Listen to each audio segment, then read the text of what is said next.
नमस्कार मित्रांनो, सुस्वागतम. घरोघरी मातीच्या चुली या मालिकेच्या येणाऱ्या काही ट्विस्टमध्ये असे होणार आहे की जानकी आता ऐश्वर्याला तिच्या कृत्याचा जाब तर विचारणारच आहे. कारण जानकीच्या सर्व काही कानावर आलेले असते की अवंतिकाला ऐश्वर्या नेमकं त्रास देण्याचा प्रयत्न करते. आणि आता जानकी त्याच म्हणजे बदल्यामध्ये ऐश्वर्याला आणखीन कसा धडा शिकवते ते आपण या ट्विस्टमध्ये पाहूया. तर घरामध्ये मंगळगौरीचा कार्यक्रम असतो आणि घरातील सर्वांनी ऐश्वर्याची मंगळागौर करण्याचे ठरवलेले असते. कारण कावेरी आलेली असते आणि कावेरी म्हणत असते की ऐश्वर्याची पहिला म्हणजे हा सण असून तिची मंगळागौर आपण माहेरी करूयात. परंतु ऐश्वर्या मात्र तिची मंगळागौर रणदिव्यांच्याच घरी करायची ठरवते.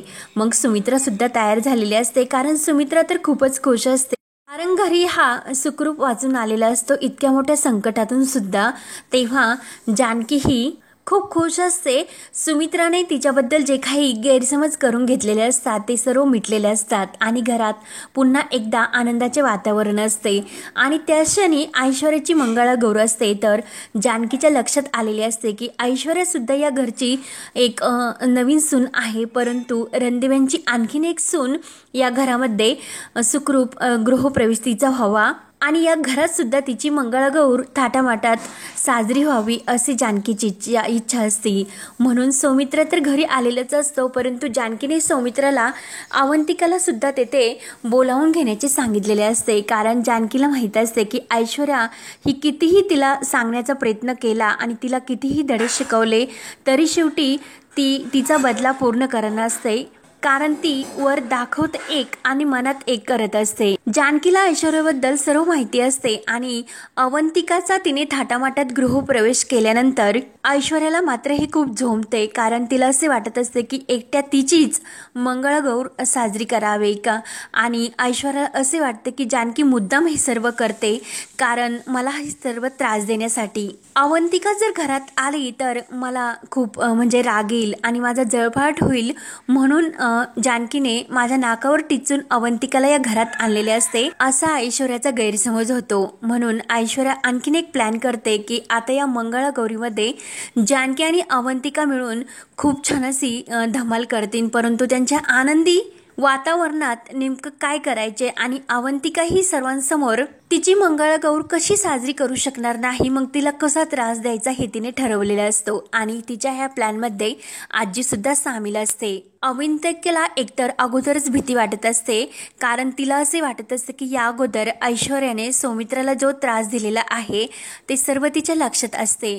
म्हणून अवंतिका सुद्धा खूप घाबरलेली असते आणि ती या कार्यक्रमासाठी तयार व्हायला सुद्धा तयार नसते. परंतु जानकी तिला आधार देते की अगं अवंतिका, मी आहे ना तुझ्या सोबत, तू काळजी करू नको. म्हणून एक खूप मोठा आधार म्हणून शेवटी अवंतिका थाटामाटात तयार झालेली असते. आणि सौमित्र सुद्धा खूप खुश असतो. कारण ऐश्वर्याकडे पाहिल्यानंतर पण त्याला भीतीच वाटत असते. परंतु जानकी वहिनीचा इतका मोठा आणि ऋषिकेश दादाचा आधार असताना त्यांना काही वाटत नसते. आणि आज सर्व तिन्ही मुलं घरी आल्यानंतर सौमित्र सुद्धा घरी आलेला असतो आणि सौमित्र बरोबर अवंतिका सुद्धा. म्हणून नाना आणि घरातील इतर सर्वजण खूप खुश असतात आणि सर्व सुमित्रा याचे श्रेय जानकीला देत असते. हे काही ऐश्वर्याला देखवत नसते. म्हणून ऐश्वर्या अवंतिकाला त्रास देण्यासाठी मुद्दाम एक प्लॅन करते. कारण जानकीने ऐश्वर्याला चांगले संस्कार देऊन तिला चांगले धडे दिलेले असतात. परंतु आता ऐश्वर्या बदललेली आहे असे सर्वांना वाटत असते. परंतु ऐश्वर्या वर दाखवते एक आणि मनात मात्र एक करत असते. सुमित्राचा सुद्धा ऐश्वर्यावर थोडासा विश्वास बसलेला असतो. कारण तिचा गैरसमज होतो की ऐश्वर्या ही सारंगला खूप छान प्रकारे सांभाळते, त्याची काळजी घेते आणि घरची जबाबदारी सुद्धा व्यवस्थित पार पडते असा सुमित्राचा गैरसमज असतो. परंतु ऐश्वर्याने आजी मिळून या घरातील वातावरण कसे भंग करायचे आणि घरातील सर्वांना कसा त्रास द्यायचा याचा प्रयत्न करत असतात. कारण त्यांना जानकी आणि ऋषिकेश या दोघांना घराच्या बाहेर काढायचे असते. परंतु आता सौमित्र आल्यामुळे शेवटी जानकी, ऋषिकेश, सौमित्र, अवंतिका हे एकत्र आलेले असतात. अवंतिकाला सुद्धा वाटत असते की आता ऐश्वर्या बदलली असेल. म्हणून ती जानकीच्या सांगण्यावरून या मंगळगौरीच्या कार्यक्रमासाठी मस्त तयार होते. परंतु ऐश्वर्या मात्र अवंतिकाला त्रास देण्यासाठी तिच्या साडीवर ती खास खुजलीची पावडर टाकते आणि मंगळागौरीचा कार्यक्रम मस्त सुरू होतो. मात्र ऐश्वर्या ही पूजा करत असताना सुद्धा अवंतिकाला तोऱ्यातच हे सर्व तिच्या हातात देत असते. कारण हळदी कुंकू जेव्हा अवंतिका वाहते तर मात्र अवंतिका ही ऐश्वर्याला फूल घेण्यासाठी हात पुढे करते. तेव्हा मात्र ऐश्वर्या तोऱ्यातच तिची पूजा संपन्न करते आणि अवंतिकाला मात्र ते ताटातील फुलं काही हिसकावून ती देत नाही आणि हिसक्याने तिच्याकडे ते ताट देते. तेव्हा अवंतिकाला खूप वाईट वाटत असते, परंतु अवंतिका त्याकडे लक्ष देत नाही आणि ती आपली पूजा ही पार पाडत असते. मनोभावाने देवाला प्रार्थना करत असते. परंतु जी ऐश्वर्याने तिच्या अंगावर खास खुजलीची पावडर टाकलेली असते तर तिला अचानक पूजेमध्ये अंगाला खाजव यायला लागते. तेव्हा अवंतिकाला खूप त्रास होत असतो, परंतु अवंतिका तो सर्व त्रास सहन करते. परंतु थोडा वेळ झाल्यानंतर जेव्हा मंगळागौरीचे आणखीन काही गाणे नाच म्हणजे कार्यक्रम सुरू होतात आणि बायका मस्त हातामध्ये सूप घेऊन आणि एकमेकांबरोबर फुगडी खेळून नाचत असतात. मात्र ऐश्वर्याला वाटत असते की आता अवंतिका मात्र हे सर्व काही करू शकत नाही. नक्की आता हिच्या मंगळागौरीच्या कार्यक्रमामध्ये हे मी जे काही केलेले आहे त्यामुळे ती विघ्न येऊन ही पूर्ण होऊ शकणार नाही आणि हिची मंगळागौर ही अधुरी राहील असा ऐश्वर्याचा डाव असतो. परंतु जेव्हा अवंतिकेला खूप अंगाला खाज येत असते तेव्हा अवंतिका खाजवत असते तर ऐश्वर्याला मात्र हे सर्व खूप आनंद होत असतो आणि ऐश्वर्या जोमाने मंगळागौरीचे खेळ खेळत असते. आजी सुद्धा खूप खुश असते. तेव्हा मात्र अवंतिकाच्या अंगाला खूप खाज सुटते आणि तिला खूप त्रास होत असतो. तिच्या अंगावर पूर्णपणे रॅशेस उठलेले असतात आणि ती खूप वैतागलेली असते कारण तिला खूप खाज येते आणि त्रास होत असतो. तेव्हा जेव्हा ती नाच गाणी सुरू असते आणि त्यातच ती जानकीला म्हणते की वहिनी माझ्या अंगाला खूप खाज येते आणि ती खूप वैतागलेली असते. तिच्या अंगावरचे ते पूर्ण रॅशेस पाहून सर्वांना सुद्धा खूप टेन्शन येते आणि जानकी तर विचारातच पडते की अवंतिकाला काय झाले असेल. सौमित्र सुद्धा अवंतिकाच्या मागे रूममध्ये जातो आणि तिच्या अंगाला ते पूर्णपणे लालसर झालेले रॅशेस पाहून त्याला सुद्धा खूप धक्का बसतो. बाहेर सुद्धा पूर्णपणे गोंधळ उडवलेला असतो की नेमकं अवंतिकाला काय झाले असेल. सुमित्राला टेन्शन येते की अवंतिका असे मंगळगौरीची पूजा अर्धवट सोडून आतमध्ये का गेली असेल, म्हणून तिला सुद्धा टेन्शन येते आणि अवंतिकाचा राग सुद्धा येतो. तेव्हा मात्र आजी म्हणते की अवंतिकाला काय झाले असेल. सर्वत्र गोंधळ उडालेला असतो. तेव्हा मात्र आजी म्हणते की अगं अवंतिकाला घालण्यासाठी साडी ही जानकीने दिलेली होती.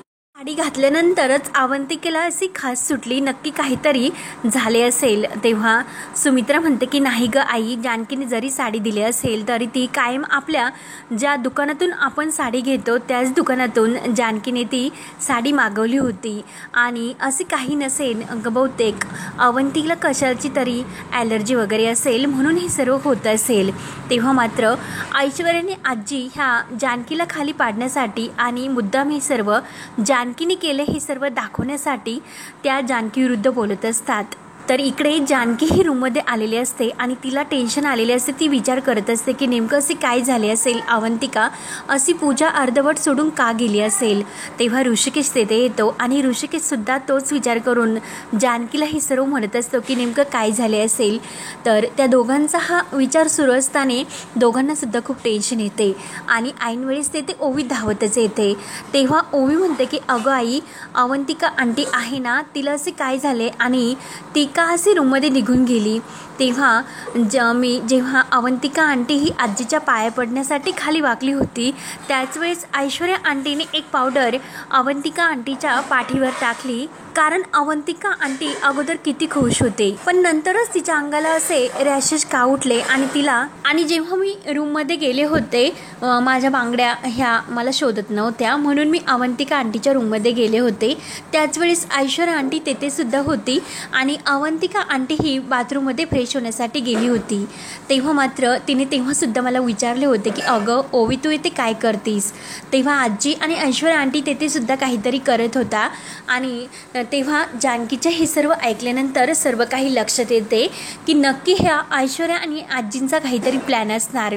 तेव्हा जानकी ही ते रूममध्ये शोधण्यासाठी लगेच येते आणि ऐश्वर्याच्या रूममध्ये असे काही तिला मिळते का म्हणून ती सर्व रूम चेक करत असते आणि ऐन वेळेस जेव्हा दरवाजाच्या मागे तिला ते पॉकेट सापडते तेव्हा त्यावर ते खाज खुजलीचे पावडर असून ते जानकीच्या लक्षात येते आणि त्या पॉकेटमध्ये कोणतीही पावडर नाही, म्हणजे नक्की ती पावडर ऐश्वर्याने अवंतिकाच्या साडीवर टाकलेली असणार हे जानकीच्या लक्षात येते.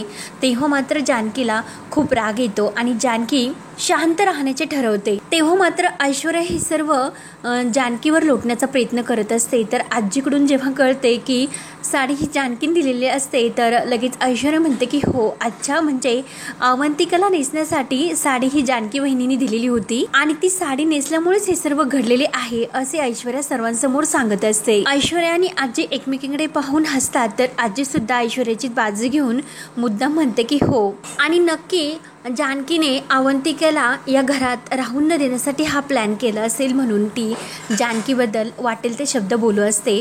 पण सौमित्राला राग येतो. सुमित्रा म्हणते की आई गप्प बैस, काही काय बोलतेस, जानकी का असे करेन, आणि तुम्ही पण जानकी विरुद्ध नेमकं काय बोलतात हे तुम्हाला समजते का. नानांना सुद्धा खूप राग येतो. नाना सुद्धा त्या आजीवर ओरडतात. नंतर जानकी आणि ऋषिकेशच्या हे सर्व लक्षात आल्यानंतर जानकी ही आणि अवंतिका यांच्या रूममध्ये येते. अवंतिकाला किती त्रास झालेला आहे, तिच्या अंगावर पूर्णपणे असे लालसर रॅशेस सुटलेले असतात, तिला खाज येत असते, खूप त्रास होत असतो. तेव्हा अवंतिका म्हणते की वहिनी अहो हे काय झाले, मला याचीच भीती वाटत असते.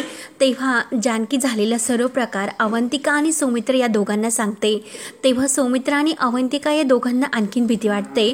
तेव्हा ते दोघे सुद्धा म्हणतात की वहिनी आम्ही इथे नाही राहू शकत, कारण आम्हाला ऐश्वर्याने या अगोदर सुद्धा खूप त्रास देण्याचा प्रयत्न तर केलेलाच आहे, परंतु आता तिच्या ह्या त्रासाला आम्ही खरंच खूप घाबरतो, आम्ही आता या घरात नाही राहू शकत असे म्हणतो.